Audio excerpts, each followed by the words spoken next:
नमस्कार मी विद्यार्थी मित्रांनो. आज आपण अपूर्णांक हा चॅप्टर पाहणार आहे. अपूर्णांक चॅप्टरमध्ये महत्त्वाच्या 4 क्रिया असतात.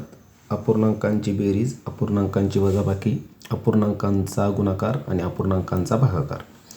आजच्या लेक्चरमध्ये किंवा आजच्या व्हिडिओमध्ये आपण अपूर्णांकांची बेरीज हा पॉईंट शिकणार आहोत. आता अपूर्णांकांची बेरीज करताना 2 पद्धतीने आपल्याला अपूर्णांकांची बेरीज करता येते. एक म्हणजे अपूर्णांक छेद समान असताना हा एक प्रकार असतो आणि दुसरा एक प्रकार असतो छेद समान नसताना. हे 2 प्रकार आज आपण काय करणार आहे पाहणार आहे. म्हणजे दिलेल्या अपूर्णांकांचे छेद समान असताना कशा प्रकारे बेरीज करता येते आणि छेद समान नसताना कशी बेरीज करायची हे आपण टॉपिकमध्ये आज पाहणार आहोत. चला सुरुवात करूया. तर बघा, अपूर्णांकांची बेरीज पहिला पॉईंट आहे आपला छेद समान असताना. छेद समान असतानाचा अर्थ असतो अपूर्णांक दिलेले आहेत परंतु त्यांचे जर तुम्ही छेद पाहिले तर ते छेद काय आहेत, समान आहेत. मग छेद समान असतील तर कशा प्रकारे आपण बेरीज करू शकतो, तर अतिशय सिंपल आहे. जर अपूर्णांकांचे छेद समान असतील तर केवळ अंशांची बेरीज करावी. काय करावं, केवळ अंशांची बेरीज करावी. छेद आहे असा ठेवावा. म्हणजे बघा, छेद आहे असा राहणार, छेदांची बेरीज करायची नाही, छेद आहे असा राहणार आणि फक्त 12ची आणि इथं कोणाची बेरीज होणार, अंशाची. मग अंशामध्ये कोण आहे, 12 अधिक 24, 12 आणि 24 36 आलं उत्तर. त्यानंतर दुसरं एक्झाम्पल आहे ज्याच्यामध्ये पण पाहिलं तर तुम्ही छेद समान दिसते बघा, 101 छेद आहे. म्हणजे छेद आपण काय चेंज होणार नाही, छेद आहे असा 101. ठीक आहे. आता चेंज कोणामध्ये, फक्त अंशांची बेरीज 12 अधिक 40 आणि 12 अधिक 40 केले तर उत्तर किती येणार आपलं मित्रांनो, 52. झालं, अतिशय सिंपल आहे. अशा प्रकारे म्हणजे छेद समान असताना फक्त अंशाची बेरीज करायची. आता हे पण सोडूया आपण. तर बघा, 47 छेद समान आहे असं लिहितो मी, त्यांची बेरीज करायची नाही, फक्त अंशांची बेरीज. 43 अधिक 7 किती आलं, 50.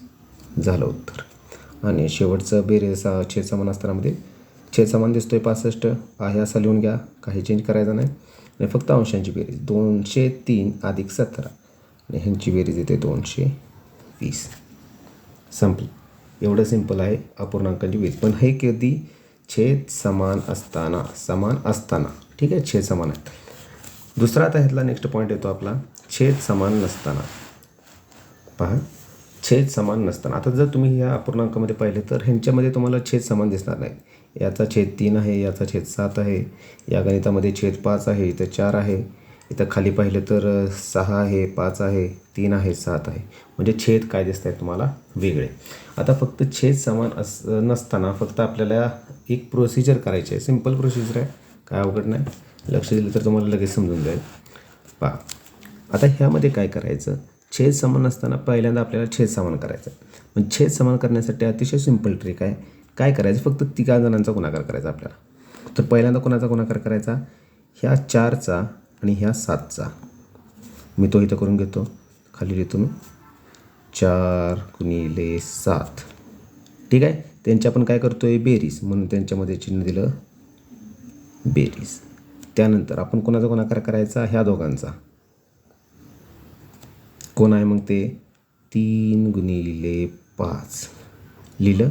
आणि आता छेदामध्ये ह्यांना कॉमन छेद द्यायचा आणि छेदामध्ये 3चा आणि 7चा गुणाकार म्हणजे 3 गुणिले 7. आणि आता फक्त सोडवायचं उत्तर आपल्याला. आता क्रिया करायची फक्त.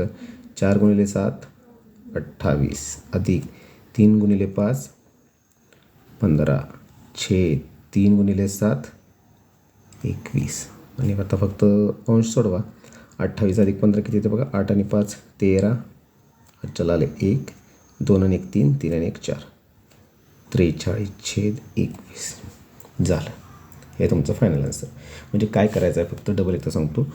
दिलेल्या अपूर्णांकामध्ये काय करायचं, पहिल्यांदा तिरकच गुणाकार करून घ्यायचा. पहिल्याचा अंश दुसऱ्याचा छेद अधिक दुसऱ्याचा अंश पहिल्याचा छेद, त्यांचा गुणाकार. त्या दोघांच्या गुणाकारांची करायची बेरीज आणि छेदामध्ये छेदाचा गुणाकार. ठीक आहे. हे जमलं नसतं तर आपल्याकडे 3 एक्झाम्पल्स आहेत अजून. इथं पण आता काय होणार बघा, पहिल्यांदा गुणाकार करणार तुम्ही 12 आणि 4चा. 12 गुणिले 4 बेरीज आहे म्हणून त्यांच्यामध्ये चिन्ह दिलं प्लस. आता कोणाचा गुणाकार, 5 आणि 6चा. 5 गुणिले 6 वाटलं तर त्यांना ब्रॅकेट टाका, तुम्हाला समजायला सोपं जाईल. छेदामध्ये आता कोणाचा छेदामध्ये कोणाचा छेदाचा गुणाकार 5 गुणिले 4. चला 12 गुणिले 4 48 अधिक 5 गुणिले 6 30 छेद 5 गुणिले 4 5 20. बघा आता काय होणार, यांची फक्त बेरीज करा. 40 आणि 30 70 70 आणि 8 78 आणि छेद आहे असा. छेदामध्ये काही चेंजेस नाही. संपलं. अजून 2 एक्झाम्पल्स आहेत, आपण ते 2 एक्झाम्पल्स घेऊया. बघा पहिलं एक्झाम्पल आहे 16/6 अधिक 4/5.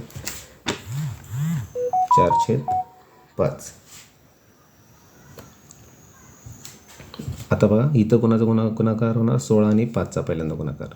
बरोबर चिन्ह करतो. 16 गुणिले 5 बेरीज आहे म्हणून प्लस.